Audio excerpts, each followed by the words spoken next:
एक शब्द का बार-बार इस्तेमाल किया जाता है कांग्रेस आला कमान। तो जी। कांग्रेस आला कमान शब्द से क्या हमें खड़गे के बारे में सोचना चाहिए या राहुल गांधी के बारे में सोचना चाहिए या कांग्रेस कार्य समिति के बारे में? मैं समझता हूँ कांग्रेस आला कमान 4 सदस्यीय है। कांग्रेस कार्य समिति तो बहुत बड़ी है, उसमें तो बहुत लोग हैं। 4 सदस्यीय कांग्रेस, सोनिया गांधी, अभी भी सोनिया गांधी आला कमान में केंद्रीय भूमिका का निर्वाह करती हैं, भले ही उनके वक्तव्य ना आते हो। अभी आपने देखा होगा कि जब बंगलौर में विपक्षी एकता का सवाल हुआ तो सोनिया गांधी आगे खड़ी थी, बाकी सब लोग कतार बांध के उनके पीछे खड़े थे। और सोनिया गांधी के पीछे जो व्यक्ति खड़ा था वो मल्लिकार्जुन खड़गे थे। राहुल गांधी तो उनके भी पीछे खड़े थे। सोनिया गांधी, राहुल गांधी, प्रियंका गांधी और मल्लिकार्जुन खड़गे, ये 4 लोग मिलकर कांग्रेस का आला कमान बनाते हैं। और मेरे ख्याल से इन 4 लोगों की जो ड्यूटियां हैं वो भी आपस में बटी हुई हैं। तो और वो कोई ऐसा घोषित मामला नहीं है कि ये इसके जिम्मे है, ये उसकी जिम्मे है, लेकिन कुल मिलाकर मुझे लगता है कि अब कांग्रेस का सांगठनिक काम पहले के मुकाबले काफी कुछ बेहतर तरीके से चल रहा है। अगर हम कांग्रेस के आला कमान की तुलना भाजपा के आला कमान से करें, तो क्या हम ये कह सकते हैं कि वो 3 लोगों से मिलकर बनता है या उसमें सिर्फ 2 लोग हैं और नड्डा की भूमिका काफ़ी सीमित है? आप नड्डा की भूमिका को कैसे देखते हैं भाजपा अध्यक्ष के रूप में? देखिए नड्डा, जब जगत प्रकाश नड्डा को भाजपा का अध्यक्ष बनाया गया था, तो मुझे नहीं पता था कि जगत प्रकाश नड्डा अमित शाह का जो एक प्रभावी व्यक्तित्व है भाजपा के अंदर, और नरेंद्र मोदी का व्यक्तित्व तो बहुत प्रभावी है ही, वो तो नंबर 1 पे है ही। तो वो इन दोनों के साये में कैसे काम करेंगे? मुझे याद पड़ता है जब 2022 का उत्तर प्रदेश का चुनावी मुहिम चल रही थी, तो नड्डा जी को एक पूरा उत्तर प्रदेश का हिस्सा दिया गया था कि वे उस हिस्से में चुनावी मुहिम का नेतृत्व करेंगे। और उन्होंने बहुत ही खूबी और परिश्रम के साथ उस इलाके में चुनावी मुहिम का नेतृत्व किया। उसके बाद भाजपा चुनाव जीत गई।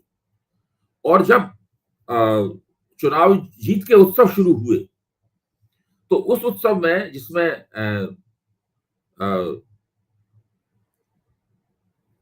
आदित्यनाथ जी को फिर से मुख्यमंत्री घोषित किया गया, और जब वो उत्सव हुआ जिसमें प्रधानमंत्री भी मौजूद थे, और सभी लोग मौजूद थे इसके अंदर, अमित शाह भी मौजूद थे, तो उस पूरे उत्सव को मैंने एक टीवी चैनल पर बैठकर ध्यान से देखा और उस पर टीका टिप्पणियां की। वो करीब 2 घंटे से 2.5 घंटे तक चलने वाला कार्यक्रम था। और उस पूरे कार्यक्रम में किसी ने फूटे मुंह से जगत प्रकाश नड्डा को एक बधाई भी नहीं दी। प्रधानमंत्री ने भी अपने वक्त, वो सब रिकॉर्ड पे है, प्रधानमंत्री ने भी अपने वक्तव्य में उनका नाम नहीं लिया, अमित शाह ने भी अपने वक्तव्य में उनका नाम नहीं लिया, जो निवर्तमान मुख्यमंत्री और वही होने वाले मुख्यमंत्री थे आदित्यनाथ जी, उन्होंने भी उनके वक्तव्य का उनका नाम नहीं लिया, किसी ने उनको बधाई तक नहीं दी, उन्हें याद तक नहीं किया गया। एक बार पीछे स्क्रीन पर एक तस्वीर जरूर आई उनकी, लेकिन उस पूरे कार्यक्रम में जगत प्रकाश नड्डा होते हुए भी अनुपस्थित थे। तो ये इससे इससे लगता है कि उनकी हैसियत उतनी मजबूत और स्वायत्त नहीं है जितनी मल्लिकार्जुन खड़गे की कांग्रेस में है।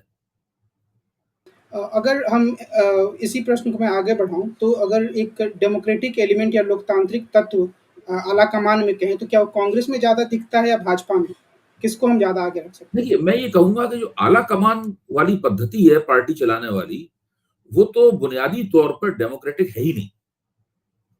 मतलब उसको ये मानना कि अगर कोई किसी पार्टी में कोई आला कमान है, यानी आला कमान का मतलब ये होता है कुछ ऐसे नेता जो बहुत ही शीर्ष और शक्तिशाली हैं और उनको चुना भी नहीं जाता। देखिए कम्युनिस्ट पार्टी में जो आला कमान होता है यानी कि पोलित ब्यूरो, वो बाकायदा सेंट्रल कमेटी के अंदर से एक चुनी हुई संस्था होती है। पहले एक केंद्रीय समिति होती है और उस केंद्रीय समिति के अंदर से एक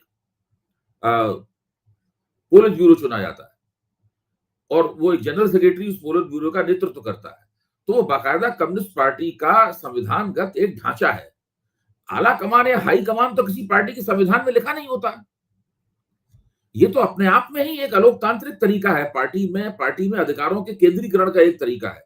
इससे क्या होता है कि इससे निर्णय लेने में तो सुविधा होती है, लेकिन आप इसको पार्टी के आंतरिक लोकतंत्र का नमूना नहीं मान सकते। हम केवल विभिन्न आला कमानों में इस आधार पर तुलना कर सकते हैं कि कौन सा आला कमान ज्यादा शक्तिशाली और प्रभावी है, कौन सा आला कमान अधिक लोकतांत्रिक है। इस आधार पे हम उसकी वो नहीं कर सकते। अब जैसे मान लो राहुल गांधी है, राहुल गांधी के पास कांग्रेस में कौन सा पद है चुना हुआ? या मान लीजिए सोनिया गांधी है, तो सोनिया गांधी के पास कांग्रेस में कौन सा पद है? लोगों को पद हो सकता है उनको हो, लेकिन लोगों को पता भी नहीं है कि उनके पास कौन सा पद है। उन लोगों को नेता बने रहने के लिए और अपनी छाप पार्टी के ऊपर छोड़ने के लिए किसी पद की आवश्यकता नहीं है। यह पूरी स्थिति बताती है कि मुख्य तौर पर जो आला कमान संस्कृति है, हाई कमान कल्चर जो है, हाई कमान कल्चर पार्टी का जो एक संविधान सम्मत आंतरिक लोकतंत्र होता है, ये दरअसल उसके खिलाफ जाता है। हाँ, अगर दोनों भाजपा और कांग्रेस के आला कमानों की आप आपस में तुलना करें, तो कुछ बातें निकल के आ सकती हैं।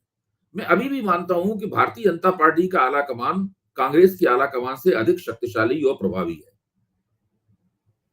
अगर उसकी बात का कोई नेता उल्लंघन करता है तो उसको ज्यादा कीमत चुकानी पड़ सकती है। कांग्रेस में आला कमान अभी उतना शक्तिशाली और प्रभावी नहीं है जितना भाजपा का है। लेकिन पिछले दिनों एक और नई बात सामने आई है। पिछले दिनों भाजपा के आला कमान के जो फतवे थे या उनके जो आदेश होते थे या उनकी जो इच्छा थी, उस इच्छा का बड़े पैमाने पर उल्लंघन देखा गया है। जैसे हिमाचल प्रदेश के चुनाव में भाजपा का आला कमान तमाम कोशिशों के बावजूद पार्टी के अंदर पार्टी के विभिन्न गुटों में एकता नहीं कर पाया, जो मल्लिकार्जुन खड़गे ने करके दिखा दी। और सब लोग जानते हैं, भाजपा के समर्थक भी मानते हैं कि हिमाचल प्रदेश भाजपा की आपसी हारने में भाजपा की आपसी सिर्फ मुठव्वल का भी हाथ था। और भी कई कारण थे, लेकिन वो भी एक महत्वपूर्ण हाथ था। हालत ये थी कि जो बागी उम्मीदवार खड़े थे, खुद प्रधानमंत्री ने फोन कर करके उनसे कहा, तो कुछ बागी उम्मीदवारों ने प्रधानमंत्री तक की बात नहीं मानी। तो अब बताइए, इतना ताकतवर आला कमान है और उसकी बात कोई मान नहीं रहा है और पार्टी चुनाव हारे जा रही है। उसके बाद में कर्नाटक में येदियुरप्पा की हस्ती ने तो भाजपा आला कमान की बात इस चुनाव में क्या कभी भी किसी चुनाव में नहीं मानी। आज तक येदियुरप्पा को नकेल डालने में भाजपा का आला कमान न नरेंद्र मोदी से पहले का और न बाद में कभी कामयाबी नहीं हो पाया। तो ये एक समस्या है बहुत। जैसे कि भाजपा का आला कमान नहीं चाहता था कि शिवराज सिंह चौहान मध्य प्रदेश में मुख्यमंत्री पद के दोबारा उम्मीदवार बने। वो एक तरह से हटाने की कुछ तिकड़में भी की गई वहां पर, लेकिन शिवराज सिंह चौहान अपनी जगह जमे रहे और भाजपा का आला कमान उनको नहीं हटा पाया। अभी राजस्थान में जो भाजपा का जो गृह युद्ध है, उस गृह युद्ध में भाजपा अभी तक भाजपा का आला कमान वसुंधरा राजे से नहीं निपट पाया है। जबकि मल्लिकार्जुन खड़गे ने गहलोत में और पायलट के बीच में एक तरह से लड़ाई युद्ध विराम करा दिया। अगर एकता नहीं है तो कम से कम युद्ध विराम तो करा ही दिया है। तो हालांकि मैं अभी भी कह रहा हूं कि भाजपा का आला कमान अधिक शक्तिशाली प्रतीत होता है, लेकिन ये उतना शक्तिशाली नहीं है जितना उसका प्रचार किया जाता है। क्योंकि ये कई मैंने उदाहरण दिए जहां पर वो भाजपा की आपसी गुटबाजी और कलह दूर करने में नाकाम हो रहा और इसलिए भाजपा को उससे नुकसान भी उठाना पड़ा। राजनीति विज्ञान में एक रॉबर्ट मिचेल्स की एक अवधारणा आती है, आयरन लॉ ऑफ ओलिगार्की, यानी कि गुटतंत्र का लौह नियम, जिसमें वो कहते हैं कि हर संगठन में आखिरकार कुछ लोग ही होते हैं जो निर्णय लेते हैं। तो शायद हम आला कमान परिघटना को दूसरे का नतीजा मान सकते हैं, और क्या हम बस ये उम्मीद कर सकते हैं कि वो थोड़ा लोकतांत्रिक हो? इससे ये ज्यादा कहना ये ठीक है कि कोई भी लोकतंत्र जो है वो अपने केंद्र के बिना सफल नहीं होता, अराजकता में बदल जाता है। इसीलिए एक कम्युनिस्टों ने एक लोकतांत्रिक केंद्रवाद का सिद्धांत, डेमोक्रेटिक सेंट्रलिज्म का सिद्धांत चलाया था, जिसमें अंततः होता ये था कि वो सेंट्रलिज्म ज्यादा हो जाता था, डेमोक्रेसी उसमें रहती नहीं थी। अच्छा, जो कम्युनिस्ट पार्टियां नहीं हैं, जो गैर कम्युनिस्ट दल हैं, वो भी अघोषित रूप से डेमोक्रेटिक सेंट्रलिज्म के नियम पर ही चलते हैं। मैं समझना ये चाहता हूं कि आखिरकार क्यों वो अपने उसको एक संविधान सम्मत चुना हुआ रूप क्यों नहीं दे पाते। अब जैसे कि भारतीय जनता पार्टी है, भारतीय जनता पार्टी में कभी भी अध्यक्ष का चुनाव नहीं होता है। वो आमतौर पर अध्यक्ष का नाम अचानक प्रकट होता है और मोटे तौर पर सर्वसम्मति से सब जगह से नॉमिनेशन आ जाता है एक ही व्यक्ति के लिए। सभी जितने भी प्रादेशिक इकाइयां हैं और वो सारी इकाइयां एक ही व्यक्ति के लिए नॉमिनेशन दे देती हैं और वो व्यक्ति सर्वसम्मत से पार्टी का अध्यक्ष बन जाता है। जब अमित शाह पार्टी के अध्यक्ष बने थे तब भी ऐसा ही हुआ था, जगत प्रकाश नड्डा पार्टी के अध्यक्ष बने तब भी ऐसा हुआ था और अतीत में भी ऐसा ही होता रहा है। जब अटल बिहारी पार्टी के अध्यक्ष थे, हटे 80 के दशक में, अडवाणी बने तब भी ऐसा ही हुआ था। तो भाजपा ने अभी तक लोकतांत्रिक तरीके से अध्यक्ष चुनने का एक भी नमूना नहीं पेश कर पाया है। किसी की हिम्मत ही नहीं होती उस व्यक्ति के खिलाफ कोई व्यक्ति खड़ा होने की। जबकि इस तरह की हिम्मत आमतौर पर एक आध बार कुछ बार कांग्रेस में जरूर हुई है, लेकिन भाजपा में नहीं होती है कभी भी। कांग्रेस में भी जब हिम्मत होती है तो वो बिल्कुल तिनके की तरह वो उम्मीदवार हवा में उड़ जाता है। तो इस तरह का माहौल है पार्टी के अंदर कि जो खड़ा होता है उसको माना जाता है कि तो रंग में भंग कर रहा है, तो सब लोग उसको सबक सा सिखाने में जुट जाते हैं। तो इस तरह की जो परिस्थितियां हैं, ठीक है, मैं मानता हूं कि पार्टी में एक सुपरिभाषित केंद्र होना चाहिए जिसका फैसला वो सरपंच की तरह काम करे, जिसका फैसला सब लोग माने। आखिरकार जहां कहीं झगड़ा हो तो उसके पास दोनों तीनों पक्ष जाएं और वो जो तय कर दे उसको मान के बाद चले आए। तो बिना इसके संगठन चलेगा नहीं, बिखर जाएगा और संगठन की प्रगति रुक जाएगी। लेकिन क्यों ना उस जो एक केंद्र है, उस केंद्र को एक संविधान सम्मत रूप क्यों ना दिया जाए और उस संविधान सम्मत रूप से आचरण करे और थोड़े समय बाद उसको बदला भी जाए, उसके अंदर नए लोग आए। ऐसा ना हो कि हमेशा 1, 2, 3 लोग ही उसमें हावी बने रहें, 10 साल, 20 साल, 30 साल तक वही बने रहें। वैसे नरेंद्र मोदी के नेतृत्व में पहले अटल अडवाणी ही वही आला कमान होता था, बाकी सारे लोग।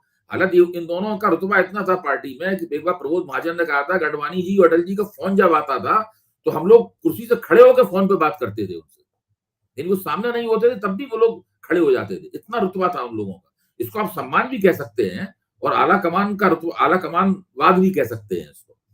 इसी तरीके से आप देखिए उसके बाद अमित शाह और नरेंद्र मोदी जमे हुए हैं और वो पार्टी अध्यक्ष है, उसको उन्होंने बिल्कुल ढक्कन बना रखा है।